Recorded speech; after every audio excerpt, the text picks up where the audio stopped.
Once upon a time, in a quiet village, surrounded by green hills and golden fields, there lived a 25-year-old young man named Nathan. Nathan was a dreamer. His mind was always full of ideas. He wanted to start his own business. He wanted to write a book. He wanted to travel and see the world. He had so many dreams inside him. But Nathan had one big problem. He was always waiting. He would say, "I will start my business when I have more money." He would say, "I will write my book when I have more time." He would say, "I will travel when the moment is right." Days turned into weeks. Weeks turned into months. Months turned into years. And still, Nathan waited. His dreams stayed locked inside his head. They never came out into the world. And deep down, Nathan felt a quiet sadness. He knew he was wasting something precious. But he kept telling himself, "The right time will come. I just need to wait a little more." One day, Nathan heard about an old farmer who lived on the edge of the village. People said this farmer was very wise. He had lived a long and full life. He had built everything he had with his own hands, and he often gave advice to young people who felt lost. Nathan became curious. Maybe this old farmer could help him. Maybe he could tell Nathan when the right time would finally come. So one bright morning, Nathan walked to the edge of the village. He found a small farmhouse with a beautiful garden. Flowers of every color were blooming. Vegetables were growing in neat rows. Fruit trees stood tall and full. The old farmer was kneeling in the soil, planting seeds. His hands were covered with dirt. His face was calm and peaceful. Nathan walked up to him and said politely, "Grandfather, I have heard that you are very wise. I have come to ask for your guidance." The old farmer looked up and smiled warmly. "Sit down, young man. Tell me what troubles your heart." Nathan sat on a wooden bench nearby and sighed. "Grandfather, I have so many dreams. Things I want to do. Things I want to create. But I am always waiting for the right time. I wait for the perfect moment to start. But that moment never seems to come. How do I know when the right time is?" The farmer listened quietly. Then he stood up slowly, brushing the dirt from his hands. He looked at Nathan with kind but serious eyes. "Come," he said. "I want to show you something." He led Nathan to a corner of the garden where the soil was empty. No plants, no flowers, just bare earth.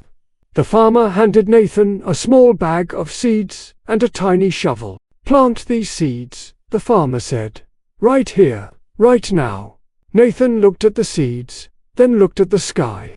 He frowned. "But grandfather," he said, "the weather is not perfect today. There are clouds. It might rain too hard. Or it might not rain at all. Should I not wait for better conditions?" The farmer shook his head gently. "Plant them now." Nathan looked at the soil. But the soil does not look ready. Maybe it needs more preparation, more fertilizer. Should I not wait until the ground is perfect? The farmer shook his head again. "Plant them now." Nathan held the seeds in his hand and hesitated. "But what if I plant them wrong? What if I make a mistake? Maybe I should read more about planting first. Maybe I should wait until I know exactly what to do." The farmer placed his wrinkled hand on Nathan's shoulder. His voice was calm but firm. "Plant them now." Something in the old man's voice made Nathan stop arguing. He did not fully understand, but he trusted the farmer. So he knelt down, dug small holes in the soil, and carefully placed each seed inside. He covered them with earth and patted the ground gently. When he finished, he stood up and looked at the farmer. "I have done it, but I still do not understand. The conditions were not perfect. Why did you want me to plant them now?" The farmer smiled and walked Nathan over to another part of the garden. There stood a magnificent apple tree, tall and strong, full of red fruit. "Do you see this tree?" the farmer asked. Nathan nodded. It is beautiful. I planted this tree 15 years ago, the farmer said. Do you know what the weather was like that day? Nathan shook his head. It was cloudy, just like today. I thought it might storm. The soil was not perfect either, and I had never planted an apple tree before. I did not know exactly what I was doing. The farmer paused. But I planted it anyway. He looked at Nathan with deep, knowing eyes. If I had waited for the perfect day, the perfect soil, the perfect knowledge, this tree would not exist. The apples you see would never have grown. 15 years would have passed, and this spot would still be empty. Nathan stared at the tree. His heart began to beat faster. He was starting to understand. The farmer continued, "Let me tell you a truth that nobody tells young people like you. The right time you are waiting for does not exist. It is a lie. A trick your mind plays on you to keep you safe from failure. But in trying to keep you safe, it keeps you stuck." He pointed at the seeds Nathan had just planted. Those seeds do not know if today is the perfect day. They do not worry about the weather. They do not ask if the soil is ready. They simply do what they were made to do. They grow, and if conditions are hard, they adapt. They push through. That is the nature of life. Nathan felt a lump forming in his throat. All those years of waiting, all those excuses, all those dreams that never became real. The farmer walked over to a small wooden shed and brought out an old, dusty notebook. He handed it to Nathan. "Open it," he said. Nathan opened the notebook. Inside were pages and pages of ideas, sketches, plans, business ideas, story ideas, inventions. But they were all old, faded, yellow with age. "Whose notebook is this?" Nathan asked. The farmer's eyes grew sad. "It was my brother's.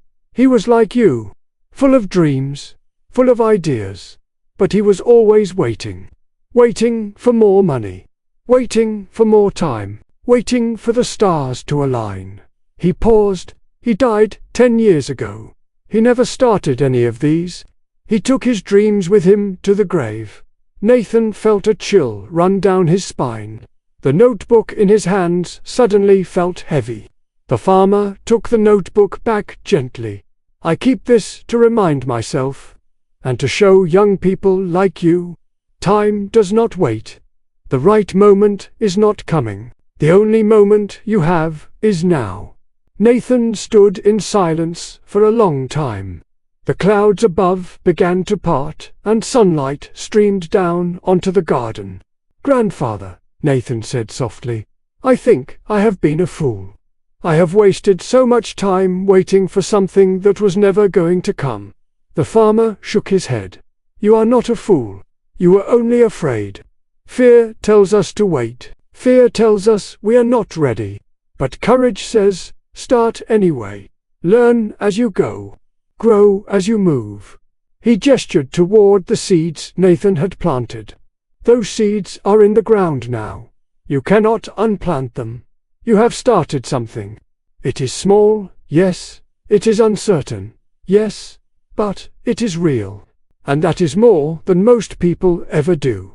Nathan looked at the patch of earth where his seeds lay buried. For the first time in years, he felt something stir inside him. Not fear, not doubt, but hope, excitement, a quiet fire that had been waiting to be lit. "What if I fail?" Nathan asked. "What if my dreams do not grow like this tree?" The farmer smiled. "Then you will learn. You will plant again. Failure is not the end. Failure is fertilizer. It makes the soil richer for the next attempt. But you cannot fail at something you never start. That is the only true failure, never beginning at all." Nathan bowed his head. "Thank you, grandfather. I understand now. The right time is not something I find. It is something I create. By starting, by acting, by having courage even when I am afraid." The farmer nodded proudly. "Now you are ready." Nathan walked home that evening, But he was not the same young man who had left in the morning. His steps were lighter. His mind was clearer. And for the first time in years, he did not say, "I will start tomorrow." That very night, Nathan opened his notebook and began to write. It was messy. It was imperfect. He made mistakes. But he did not stop, because he finally understood the right time was never going to come knocking on his door. He had to open the door himself and step through ready or not. Months later, people in the village noticed the change in Nathan. He had started a small business. He had written the first chapters of his book. He was planning his first trip. Some people asked, "How did you finally start?" Nathan would smile and say, "I stopped waiting for the perfect moment. I planted my seeds in imperfect soil, and they grew anyway."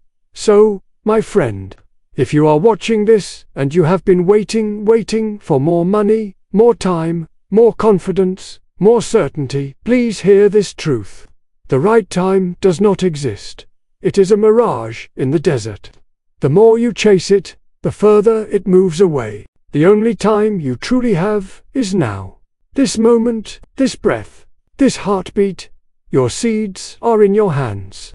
The soil is in front of you. Yes, it is imperfect. Yes, the weather is uncertain. Yes, you might fail. But plant them anyway. Because, 15 years from now, you do not want to look at an empty patch of earth and wonder what could have grown there. Start before you are ready. Learn as you go. Grow as you move. The right time is not coming. But you can create it by beginning. The sun set gently over the hills. The farmer's garden glowed in the golden light. And somewhere, buried in the earth, tiny seeds were already beginning to wake up. They did not wait for the perfect moment. And neither should you. If this story touched your heart, please give it a like and share it with someone who needs to stop waiting and start living. Subscribe to VoxVales for more powerful stories that will change the way you see your life. Thank you for being here. Remember, your time is now. See you in the next story.